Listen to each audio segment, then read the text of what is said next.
सुस्वागतम सुस्वागतम। नमस्ते छात्रों, आज हम देखेंगे हिंदी लोक भारती 10वीं कक्षा 2 लघु कथाएँ पूरक पठन जो है वो नरेंद्र छाबड़ा जी का है, कंगाल। उसके बारे में आज हम जानकारी लेंगे। लेखक परिचय इस प्रकार। नरेंद्र कौर छाबड़ा जानी मानी कथाकार है। कहानियों के साथ साथ आपने बहुत सी लघु कथाएँ भी लिखी है। आपकी लघु कथाएँ विभिन्न पत्र पत्रिकाओं में नियमित रूप से स्थान पाती रही है। आपकी लघु कथाएँ पाठकों के हृदय पर गहरा आघात करती है, वह उन्हें सोचने के लिए विवश कर देती है। नरेंद्र छाबड़ा जी की प्रमुख कृतियाँ मेरी चुनिंदा लघु कथाएँ आदि है। लघु कथा कहानी से छोटी होती है, भले ही वह आकार से छोटी होती है, पर वह गागर में सागर भरने का काम करती है। लघु कथा की महत्वपूर्ण विशेषता यह है कि ये न तो लघुता को छोड़ती है और न कहीं कथा को। तो देखते हैं ऐसी ही एक लघु कथा कंगाल। गद्य संबंधी यहाँ 2 लघु कथाएँ दी गई है। प्रथम लघु कथा में लेखक ने यह दर्शाया है कि जब हम बड़ी दुकानों, मॉल, होटलों में जाते हैं तो कोई मोल भाव नहीं करते, चुपचाप पैसे दे सामान ले चले आते हैं।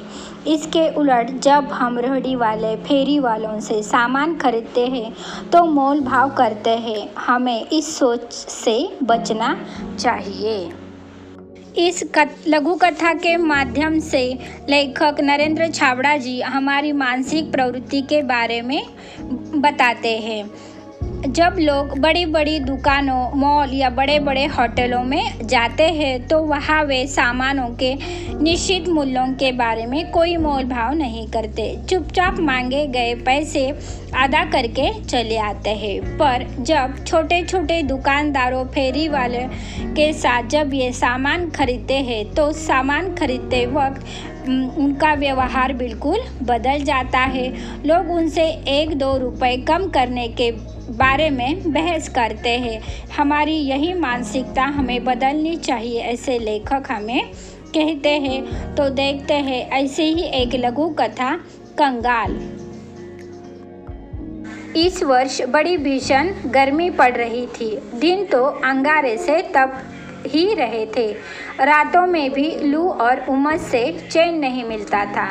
सोचा इस लिजलिजे और घुटन भरे मौसम से राहत पाने के लिए कुछ दिन पहाड़ों पर बीत आए। अगले सप्ताह ही पर्वतीय स्थल की यात्रा पर निकल पड़े। 2-3 दिनों में ही मन में सुकून सा महसूस होने लगा। वहाँ का प्राकृतिक सौंदर्य, हरे भरे पहाड़ गर्व से सीना ताने खड़े, दीर्घता सिद्ध करते वृक्ष, पहाड़ों की निर्मलता में हल्का सा शोर करता अस्तित्व सिद्ध करते झरने मन बदलाव के लिए पर्याप्त थे। तभी वहाँ पर एक भुट्टा वाला आता है। भुट्टा ले लो भुट्टा, भुट्टा ले लो भुट्टा, भुट्टा ले लो भुट्टा, गर्मा गर्म भुट्टा, मसाला लगाकर भुट्टा ले लो। साहब भुट्टा लेंगे क्या? कितने का है? 5 रुपए का है साहब। क्या 5 रुपए में एक भुट्टा? हमारे शहर में तो 2 रुपए में एक मिलता है। तुम 3 ले लो। नहीं साहब, 5 से कम में तो मैं नहीं लूंगा, मजदूरी है। तो रहने दो। ऐसे ही वो आदमी सिर्फ भुट्टे का भाव पूछता है और वहाँ से चला जाता है। यकायक मन में विचार उठा कि हमारे जैसे लोग पहाड़ों पर घूमने का शौक रखते हैं, हजारों रुपए खर्चा करते हैं और घूमते फिरते हैं।